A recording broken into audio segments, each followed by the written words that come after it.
तो दोस्तों शुरू करते हैं आज की इंफ्रा न्यूज। पहली खबर जो आ रही है वो हमारे स्पेस मिशन से रिलेटेड है, जहां पर इलोन मस्क की एंट्री एक बहुत ही बड़े प्लेयर के तौर पे हो रही है, जहां पर हमें देखने को मिल रहा है कि भारत के सबसे बड़े सैटेलाइट्स अब स्पेसएक्स के जरिए लॉन्च किए जाएंगे। तो अभी यहाँ पे क्वेश्चन होगा कि इंडिया तो केपेबल है, तो स्पेसएक्स की नीड कहाँ पे आई? तो देखो, हमारा GSAT-20 एक सैटेलाइट है जो इंस्पेक्ट के द्वारा डेवलप किया जा रहा है। बेसिकली एक ऑर्गेनाइजेशन ये जो है स्पेस की, ये इसरो प्राइवेट कंपनीज के बीच के अंदर का एक बॉन्ड बनाने का काम कर रही है। तो ये कम्युनिकेशन सैटेलाइट है जो 4700 किलो का वेट रखता है, जबकि जो हमारा LVM-3 है, जो हमारा सबसे ज्यादा हैवी ड्यूटी लॉन्च व्हीकल है, ये तकरीबन 4 टन या 4000 किलो तक का ही वेट हैंडल कर सकता है ऑर्बिट में सैटेलाइट्स को पहुंचाने के लिए। इसके वजह से हमें डिपेंड करना पड़ता था एरियन स्पेस पे, जो कि हमारी सैटेलाइट्स को पहले लॉन्च करती थी, और ये एक बहुत लंबा मिशन है 14 साल की लाइफ के साथ। तो यहाँ पर एरियन स्पेस जो है, इनके जो एग्जिस्टिंग कमर्शियल स्लॉट्स है वो तो ऑलरेडी बुक हो चुके हैं, और इसके साथ साथ इनका जो एरियन 5 रॉकेट में हम लॉन्च करते भी थे वो अब रिटायर हो गया है। तो यहाँ पर मल्टीपल इश्यूज की वजह से एक नए प्लेयर की जरूरत थी,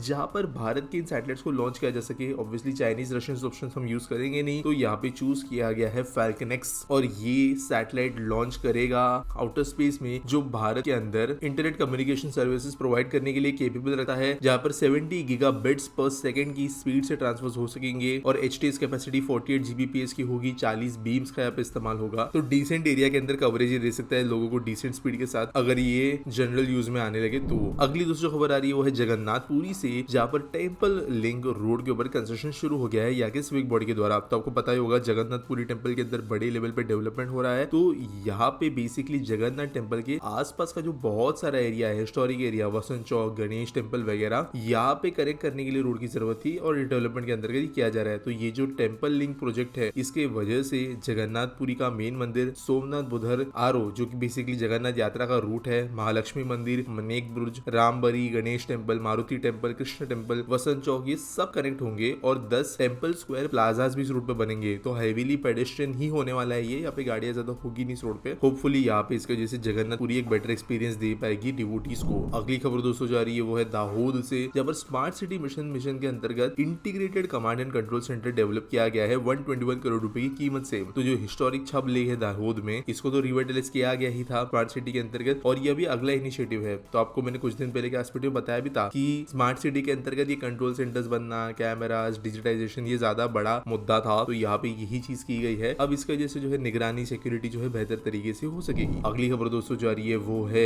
माता वैष्णो देवी कटरा श्राइन बोर्ड से। तो आप जानते हो, अगर आप पैदल जाते हो श्री माता देवी कटरा, तो एक ऑब्वियसली लंबा रूट है। हालांकि रूट क्वालिटी बहुत अच्छी है, लेकिन ऑब्वियसली काफी ज्यादा लंबा 13 किलोमीटर का ट्रैक करना पड़ता है यहाँ पे पहुंचने के लिए। लेकिन दूसरा ऑप्शन जो था वो हेलीकॉप्टर का था, जिसकी कैपेसिटी भी बहुत नहीं है और ऑब्वियसली महंगा भी है। तो यहाँ पर फाइनली जो बोर्ड है, इन्होंने अप्रूव कर दिया है एक रोपवे प्रोजेक्ट, ताकि ज्यादा से ज्यादा लोग बिना किसी दिक्कत के मंदिर तक पहुंच पाए या भवन तक पहुंच पाए। अब धीरे धीरे हर साल जो है वो डिवोटीज की संख्या बढ़ती जा रही है। पिछले साल 95 लाख लोग जो है वो श्री माता वैष्णो देवी कटरा गए थे। तो ऑब्वियसली इंफ्रा को धीरे धीरे अपग्रेड करते रहने की जरूरत पड़ती ही रहेगी। तो यहाँ पर फाइनली रोपवे का प्लान जो है वो बोर्ड ने अप्रूव कर दिया है। अब ये एक प्राइवेट रोपवे होगी, जिसकी वजह से गवर्नमेंट से परमिशन लेने वगैरह मुश्किल होगा, लेकिन काम किया जाएगा। अगली खबर दोस्तों जो आ रही है वह Hyderabad based Navayuga engineering limited से, जिनको एक ऑर्डर मिला है for engineering procurement and construction for building a new port at Ramayapatnam, जो कि इसी स्टेट के प्रकाशम डिस्ट्रिक्ट में आता है। तो 49% स्टेक यहाँ पर इस प्रोजेक्ट में Aurobindo reality infrastructure private limited की है, और इसके वजह से एक ऑब्वियसली नया पोर्ट तो मिल ही जाएगा आंध्र को, और इसके साथ साथ जो है यहाँ पे ट्रेड कॉमर्स भी बढ़ सकेगा, और ये कंपनी जो है इसको कंस्ट्रक्ट करेगी। आज के हॉस्पिटल के बारे में करें तो श्रीकॉम पूछते हैं, why there is so much delay in river connecting project in India and why there are no water fountains anymore in cities like Mumbai which can be distilled the water and used for water fountains to reduce the pollution and dust impact. Similarly even Delhi has Yamuna river for the same. पहले मैं बात कर लेता हूँ river linking projects की। तो देखो, river linking projects जो है ना, वो आप जरा अगर स्केल के बारे में सोचे तो लिटरली नदियां जोड़ रहे हो। नदियां हजारों सालों के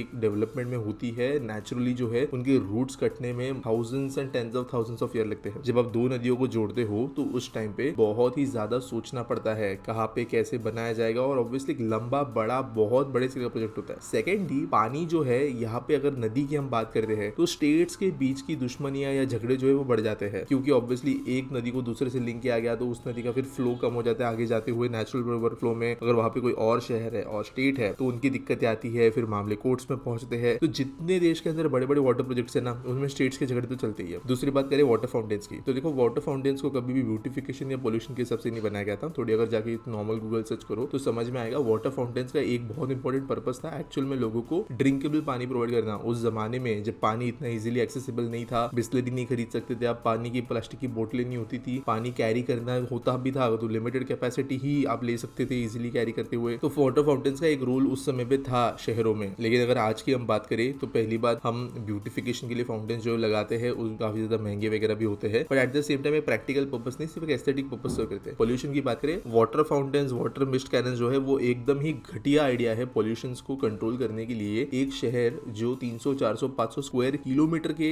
दायरे में फैला हुआ है, वहां पर अगर आप एक ड्रम जितने साइज का फुवारा लगाते हो तो उस शहर के अंदर पोल्यूशन में किसी भी प्रकार की कमी नहीं आती। इनफैक्ट उससे जितनी कमी आती होगी उससे ज्यादा तो कार्बन वो मशीन चलने के लिए बिजली या ईंधन जो है वो जला देती है। तो वाटर फाउंटेन से जो है पोल्यूशन कभी कम नहीं हो सकता। बस वो दिखता बढ़िया है, उसके अंदर पैसे खाने का बहुत ज्यादा स्कोप है, एक फालतू चीज के लिए जो है करोड़ों रुपए दिए जा सकते हैं। तो वाटर फाउंटेन्स हमारे पॉलिटिशियंस और बाबुओं को बहुत ही ज्यादा दिल से प्यारा है। तो उस चीज का जो है अलग, उस चीज की प्रैक्टिकलिटी समझना जरूरी है। और ये सिचुएशन जो है वाटर फाउंटेन्स की इतनी ज्यादा इजी नहीं होती। उम्मीद करता हूं आपको सवाल का जवाब मिल गया होगा। आपके पास कोई सवाल है आप कमेंट सेक्शन में मुझे पूछ सकते हो। न्यूज सबमिट करने के लिए आपको डिस्क्रिप्शन में लिंक मिल जाएगी। मिलेंगे अगले वीडियो में।